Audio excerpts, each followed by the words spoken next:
Assalamualaikum warahmatullahi wabarakatuh. Hello guys, perkenalkan nama saya Deswita Maharani dengan NIM 203200257. Nah, saya merupakan mahasiswi UIN Sultan Taha Saifuddin Jambi, yang mana saya mahasiswi aktif di semester 5. Dan video kali ini untuk memenuhi tugas ujian akhir semester saya pada mata kuliah Etika Manajemen dengan dosen pengampu Ibu Yuliana Afifah. Nah, video kali ini saya akan membahas tentang manajemen operasi dan produktivitas dalam organisasi.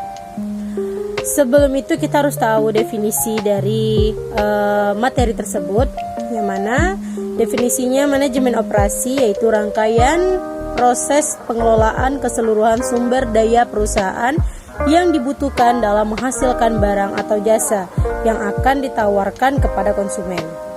Manajemen operasi memfokuskan pada 5P, yaitu people yang artinya orang-orang, plants yang artinya pabrik, parts yaitu faktor input produksi, proses yaitu proses, dan planning and control systems yaitu sistem perencanaan dan pengawasan.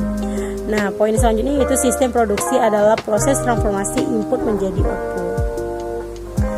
Dalam manajemen operasi ini terdapat 4 elemen dalam desain sistem produksinya. Yang pertama yaitu lokasi kegiatan produksi, di mana dalam lokasi kegiatan produksi ini ada 2 poin, yaitu pertama kriteria subjektif, lebih mendasarkan keputusan lokasi produksi berdasarkan pertimbangan subjektif pemilik perusahaan. Yang kedua yaitu ada kriteria objektif, yaitu mempertimbangkan berbagai faktor yang akan mendukung tercapainya keberhasilan bisnis perusahaan. Elemen kedua yaitu tipe proses produksi yang akan dijalankan. Nah, dalam tipe proses produksi yang akan dijalankan ini ada 2 poin juga. Yang pertama yaitu sistem produksi intermittent, adalah sistem produksi di mana pengelolaan kegiatan produksi bersifat tidak harus menerus atau berkelanjutan dan menggunakan pola mulai selesai. Selanjutnya ada poin produksi yang berkelanjutan, adalah sistem produksi di mana pengelolaan kegiatan produksi bersifat terus-menerus dan untuk jangka waktu yang relatif panjang. Elemen ketiga yaitu rancangan rumah produksi. Yang dimaksud dengan rumah produksi di sini adalah tempat di mana kegiatan produksi dijalankan. Elemen keempat yaitu rancangan sistem produksi yang akan dijalankan. Nah, dalam rancangan ini terdapat 4 rancangan. Yang pertama ada rancangan produk, adalah rancangan sistem produksi yang bersifat berkesinambungan dari awal hingga akhir dan mengikuti satu pola proses produksi.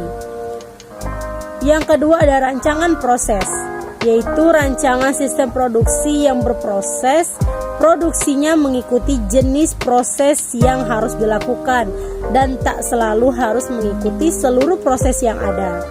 Yang ketiga ada rancangan posisi, tetap, adalah sistem produksi di mana produk yang akan dibuat diletakkan di satu tempat.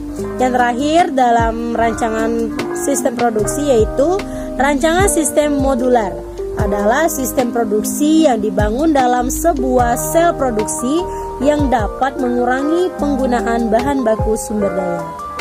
Nah, setelah itu kita masuk dalam teknik perencanaan dan pengawasan produksi. Perencanaan produksi adalah proses pengambilan keputusan mengenai produk apa yang akan dibuat, di mana, kapan, dan bagaimana produk tersebut akan dibuat. Pengawasan produksi adalah proses yang dilakukan untuk memastikan bahwa kegiatan produksi sesuai dengan apa yang telah direncanakan dan sesuai dengan standar yang telah ditetapkan. Manajemen persediaan. Persediaan yaitu berbagai produk yang diperlukan perusahaan untuk melakukan proses produksi. 5 jenis konsep persediaan dalam manajemen operasi adalah bahan baku, komponen, produk dalam proses pengerjaan, barang jadi, dan barang pasokan. 4 jenis konsep biaya persediaan antara lain biaya pemesanan, biaya akuisisi, biaya pemeliharaan, dan biaya penyediaan stok. Produktivitas dalam organisasi perusahaan. Produktivitas adalah ukuran sampai sejauh mana sebuah kegiatan mampu mencapai target kuantitas dan kualitas yang telah ditetapkan.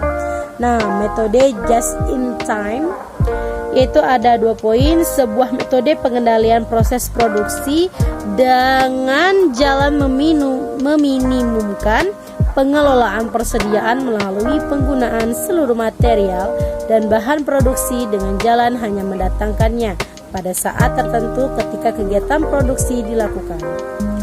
7 faktor penyebab pemborosan sumber daya perusahaan yaitu ada overproduction, waiting time, transportation, processing, mission, stock, and defective products.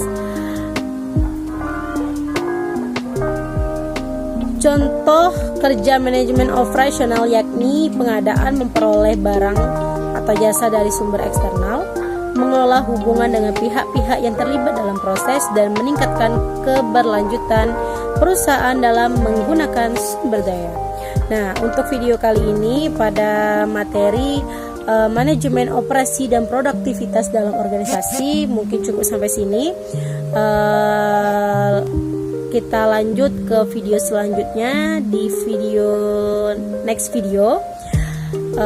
Teman-teman bisa like and comment dan subscribe. Akhirul kalam, assalamualaikum warahmatullahi wabarakatuh. Bye.